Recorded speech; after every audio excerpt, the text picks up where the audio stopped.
Okay guys, welcome back to the 1965 F100 100 that I picked up 2.5, almost 3 months ago at this point. I'm just, the title of this is Get Her Running, and we did. And I'm just going to give you a lowdown and a rundown of the updates that I've done since the last video that I did on this thing. So I have the one video where I got the truck and I was just kind of going through everything, and then I got the other video where I did the 3-speed on the column, kind of explaining all that kind of stuff. And now this video here is the one about let's get it running.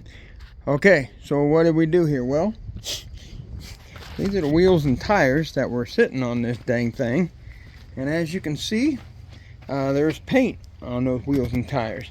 And the story behind that is when I said to the lady I was, when I was looking at it and buying it, she said she bought it from the original owners. This is an older lady, mind you, probably in her 70s. Said, we bought it from the original owners, and within the first week, we had it painted with the original paint. In other words, they went and they painted the original color scheme right over the top of the original paint. And so that tells me that those, and they did that 26 years ago. So that tells me that those tires are 26 years old. And I'm planning on driving this on the highway and in town and all kinds of places. And I just can't have 26-year-old tires. So I said, I need new tires. Okay, I can go out, I can buy new tires and put them on those wheels right there with those ugly 1990s, 80s style hubcaps that they had on there, right? Or I called up Summit Racing and we spent some time measuring the fenders and all that kind of stuff. And I just said, look, I want some cast aluminum, something shiny to match the stainless trim, or to go along with that scheme. And I want something that, is not super expensive, but not like really cheap either per se, like stupid cheap. Like I don't want steel wheels. But I do want something that's, kind of cool. And this isn't really my first choice of mag style or whatever, but you know what? They look good. They look pretty dang good. And they ended up putting Nitto tires on it, and they sold me the lug nuts as well with a locking one. So you got one, quote, anti-theft. And just for those that are going to be asking, what size are they? These are 17-inch rims. I believe the rim in the back here, if I remember correctly, I believe is, I want to say that's 9-inch wide, I think. And I got a 275/40/17 back there. And I think this is a 7-inch up front, if I remember correctly. And I got a 235/45/17 up front here. And again, you can see they're obviously American Racing. I don't remember the design, model number that they are. Don't really care. I just know that they look good. And I did get the chrome air caps and everything. So again, Summit Racing mounted, balanced, aired them up a little bit even, and sent them my way. When I got them, first thing I did was put some wheel wax polish on them and put them up there. And I've been driving it for some time now, actually. I've had this pickup for about almost 3 months. Like I said, I've definitely been driving it at least for a month. And I'll probably take them off here before the snow flies and put another coat of wax for the winter, and then do it again in the spring, and so on and so forth. Try to keep them looking decent. But that is the most obvious notable difference. Yeah, I would like to lower it a little bit, but that's not in the cards at the moment. So, but nonetheless, there you go. Got my wheels and tires on. Looks good. Getting lots of comments, by the way, and it's all good. All right, so next thing.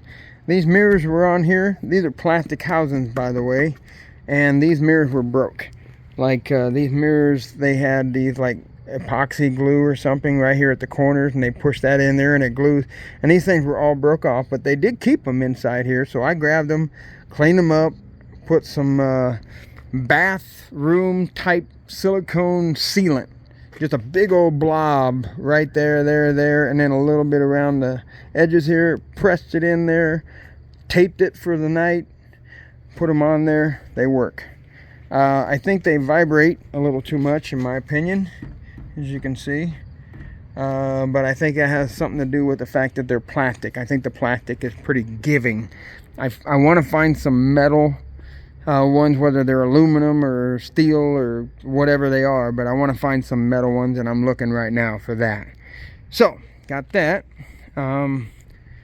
The tailgate, the very first time I opened up the tailgate, this thing went all the way down to the ground. No joke. It basically went from standing up to upside down, standing down. And as you can see, and I'm pretty sure that was there, actually. I don't think I did that, but I'm pretty sure I helped it, but that's not the first time this has happened. You can see where the tailgate comes down and actually scratches that. So my whole point to this is they did not have the tailgate supports. And so I bought those and put that in there, and that turns this tailgate now into a tailgate. So that's awesome. Got that done. Okay, there we go. Now we got a tailgate that works and looks good, and we won't risk having that thing come down and actually smacking something on the ground anymore. I had to replace this right here. This thing here was so bad that this was starting to rattle. So I bought a grommet, pulled that out, stuck it back in. Works awesome now. Let's see. I bought these handles here because they had nothing to start with. The window, if you recall, was down in the bottom of the door. I actually got it back in place, and it's basically just sitting there holding it. If you actually crank it downward, it'll come down, but it's likely going to fall out again, and I don't want it to fall in there and break. But I got it to where at least I can put the glass in because winter's coming, and I want to make this thing to where I can drive in the winter if I need to. Okay, so it can hold my heat in. And got the inside door handles on. I don't know if you know this. These older, I had a 78 F150, so it had the pinch handles, but this one is an older Ford pickup, and I don't know if you know this, but I think these things actually are supposed to be straight down, maybe. I don't know. I have them at an angle. But if you go this way, that unlatches the door. So, boom, your door opens, right? Now, if you go that way, you actually lock the door. Isn't that kind of neat? So you don't have the little knob here that pops up and down. It's just, I mean, there's really no indicator, I guess. You just have to know. And then if you go the other way, of course, you're unlatching and unlocking the door.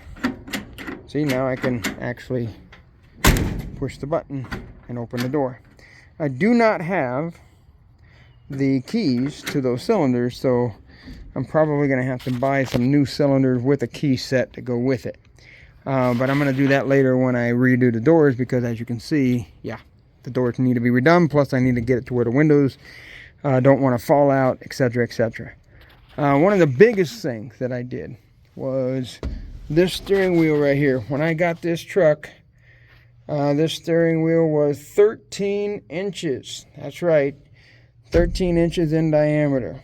Okay? Which, this is a manual steering truck. Now, if you're like in my driveway situation here, okay? If you're backing out and you're backing over to the neighbor here, which I sometimes park over there in that shade, it's not a straight shot. You got to kind of move over. And then I actually park my truck over here in that rock driveway over here on the other side, just right over here. And so all this short, slow maneuvering with manual steering is pretty intense, actually. And especially with a 13-inch wheel. A 13-inch wheel, it's really intense. So what I did was I was placing an order with Summit for all, the alternator and stuff, which I'll get to. And I found that they had a 17-inch wheel, steering wheel. That's the biggest one they had. And it was made out of aluminum, so it's lightweight. And it was pretty cheap. I think it was $65 or something like that. And it was the biggest one they had. And I said, I'm going to get that because that's going to help me with my manual steering. So I bought it. I put it on here. And the first problem that I ran into, So I got my 3-speed shifter here all fixed, right? Okay. So you have to, if you want them first or reverse, you got to pull it back. You got to go up, or you got to go down to go to first, right? Or up for reverse.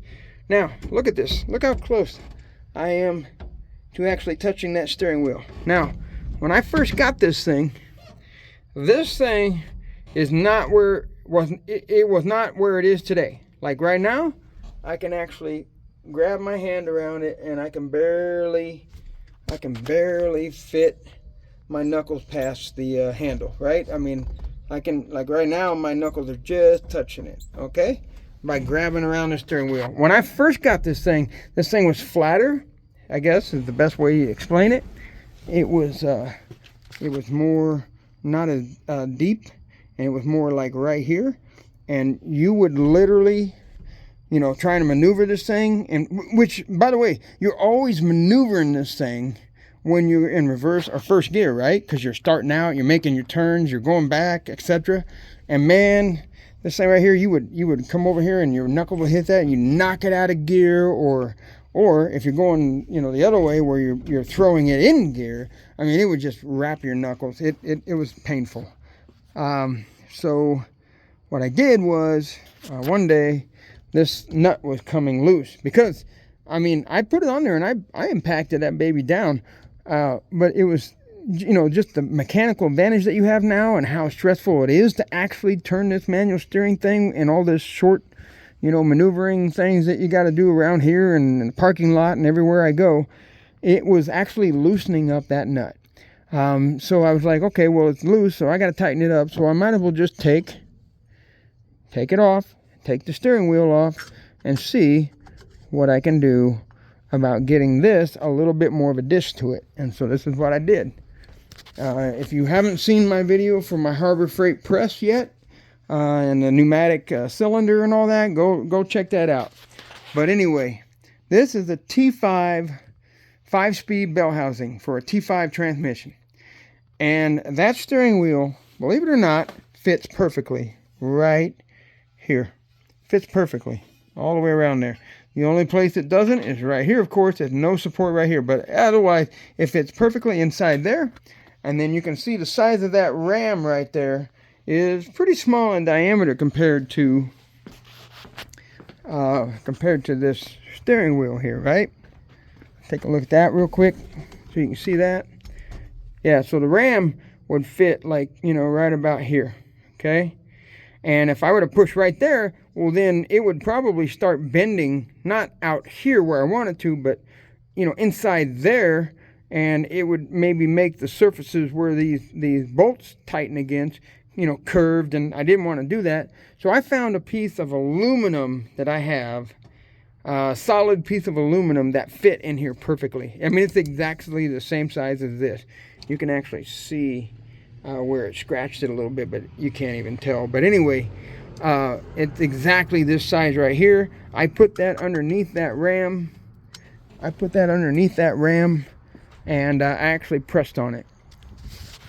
So I put that steering wheel inside that bell housing, put that aluminum piece right in the center, and I took that ram and I pressed on it. And the first time I was a little gentle, you know, like I went down, and then, you know, when I let the jack go, what I noticed is that the aluminum like just sprung right back.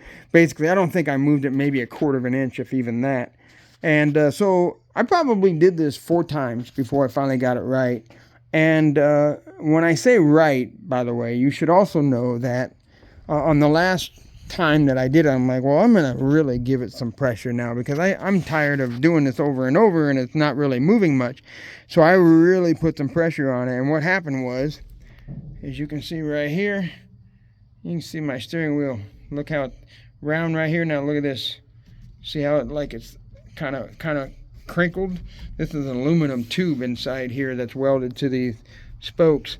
And you can see how it kind of crinkled right here. And I'll bet you this was sitting over that starter area on that bell housing. But anyway, it didn't really, like, you can barely see it.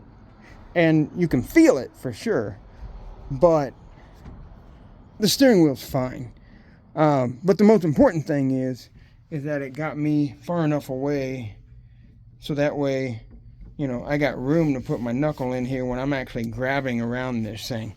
So if you're going to go out and buy this big old steering wheel for a manual and you've got a 3 on the column, that's one thing you're going to have to think about. Oh, and that was the other thing too. You can actually see this is pretty close to this. And when this thing was clear back here, I mean, it didn't matter. You were either banging on this or you were banging on this with your knuckles when you were trying to make turns and everything with this stupid thing. So it was very annoying. But now that I got it pressed and I got some clearance, problem solved. So it's all good now.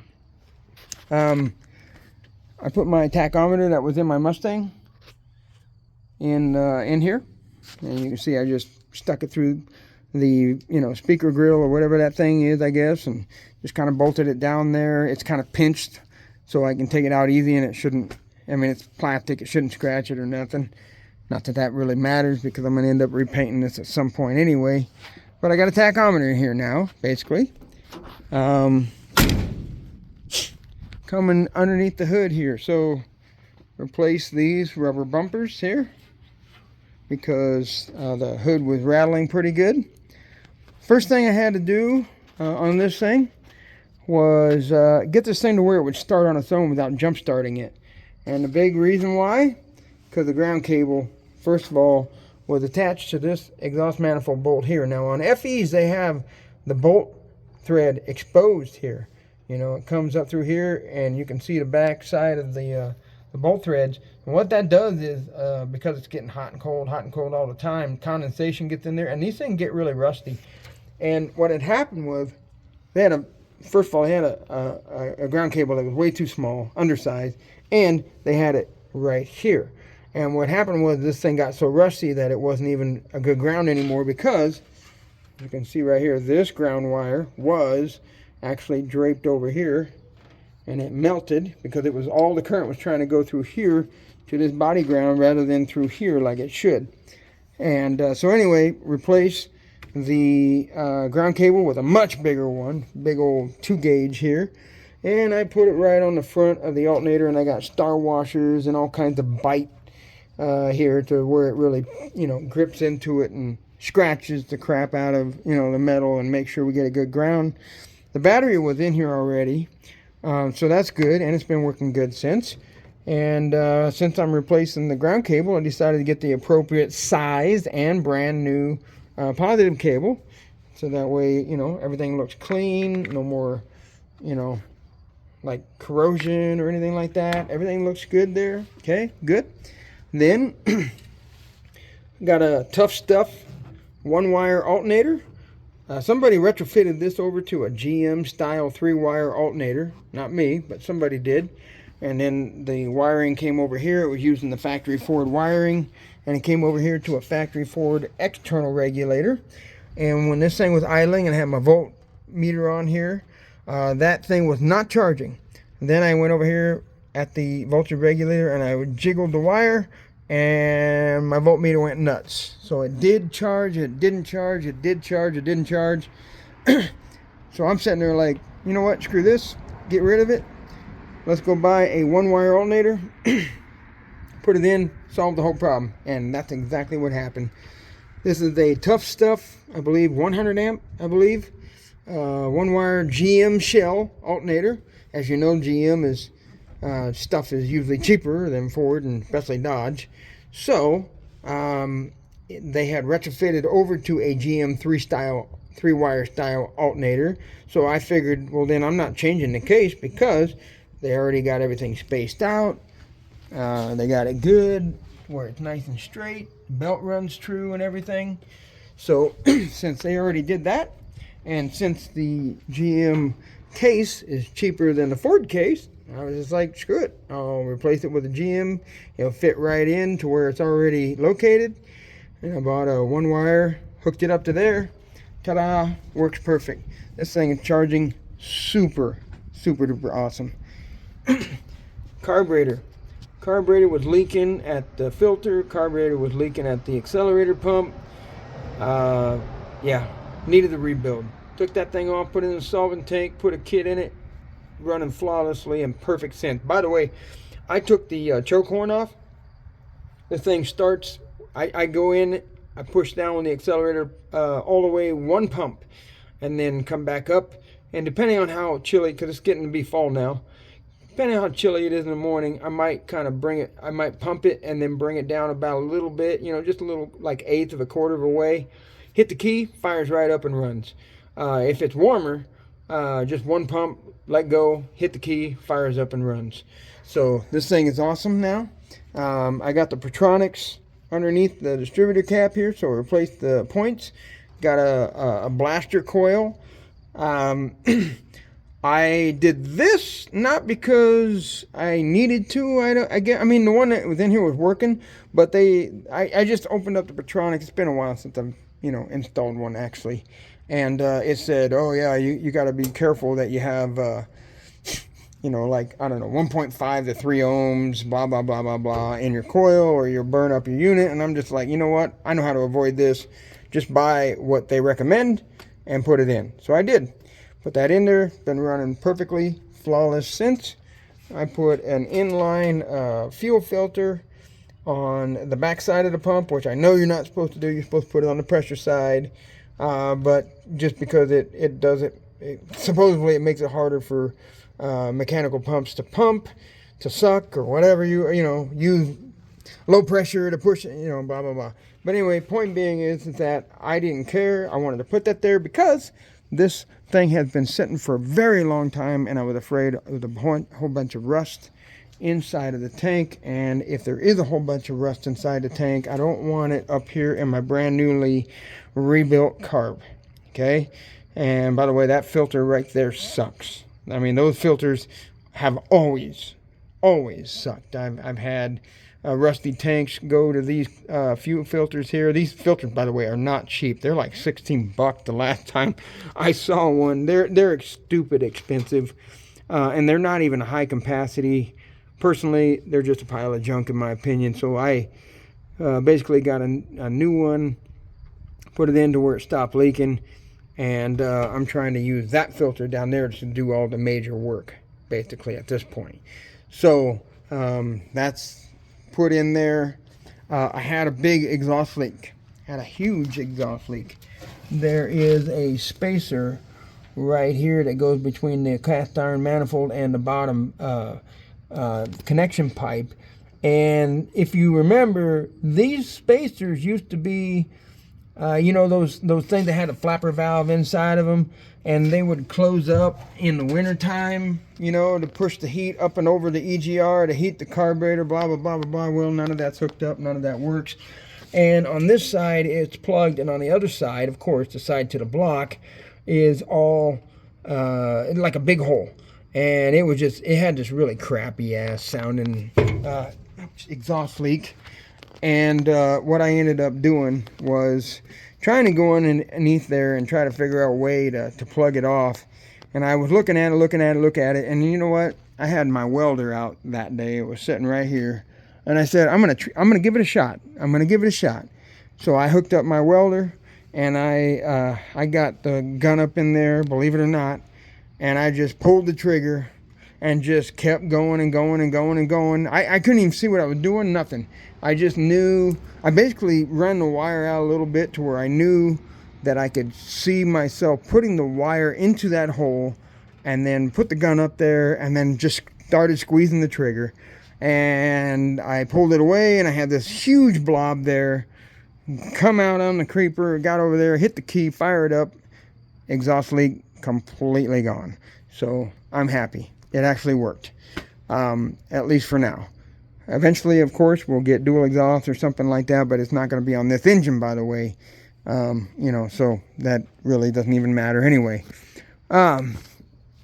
So you've seen everything that I got it going, to get it going. Right now, this thing is runnable, drivable.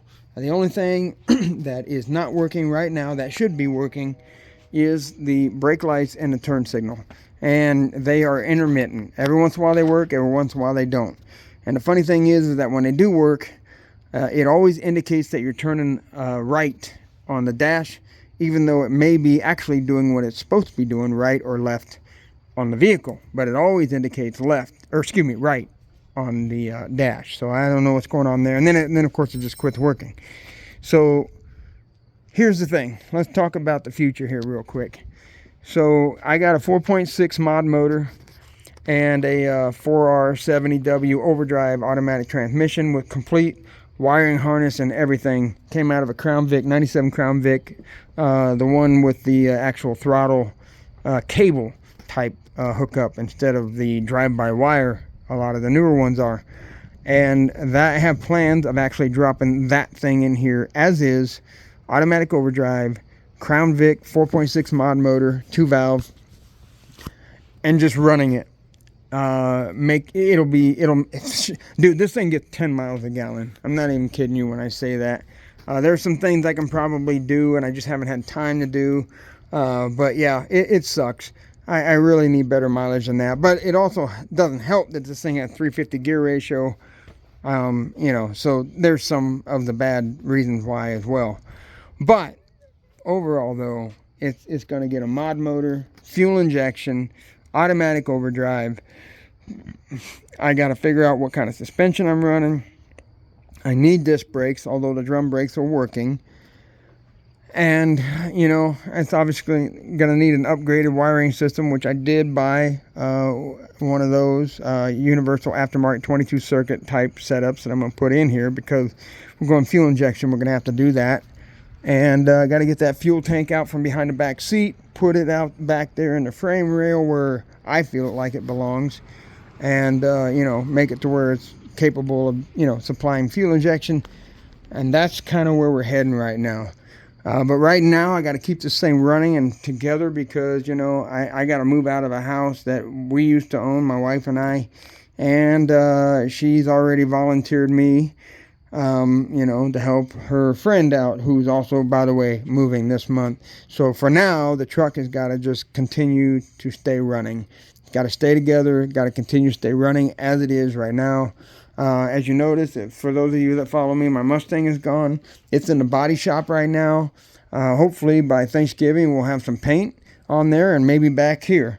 So my plan is this is going to keep on running the way it is throughout the rest of the year here and you know, winter and 2023. And then when I get the car back, I'll start doing the wiring and everything inside of it.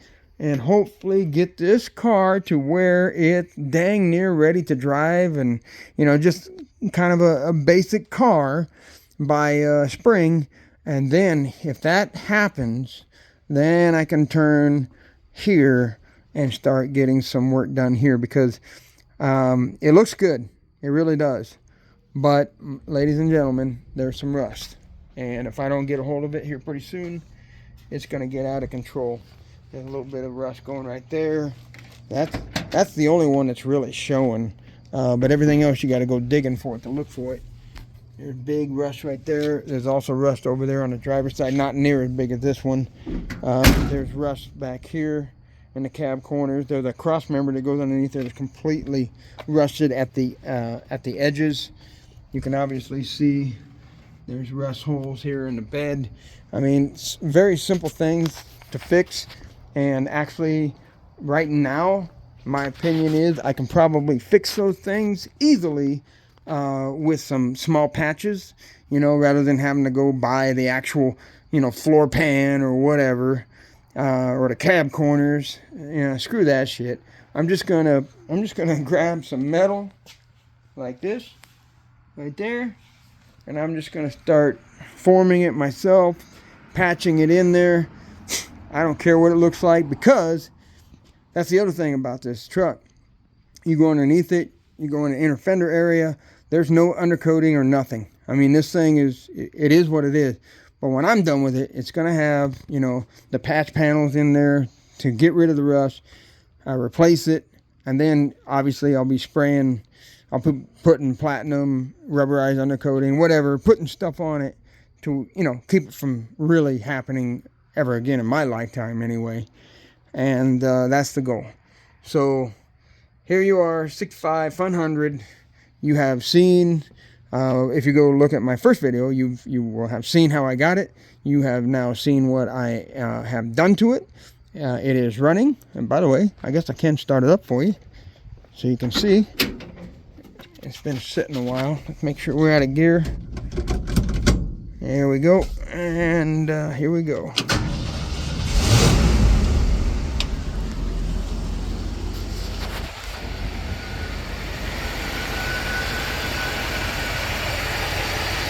And there it is. Runs really good. No exhaust leak.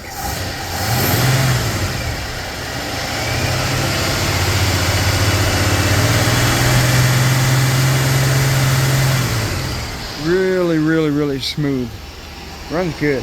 Very strong for an FE engine. I mean, as far as, like, it's not that FE engines aren't strong or anything, but I'm just saying that for the age of this thing, and not knowing if this is even a 352 or if it's the original, I have no idea. I'm pretty sure the 3-speed and the 9-inch axle are original, but the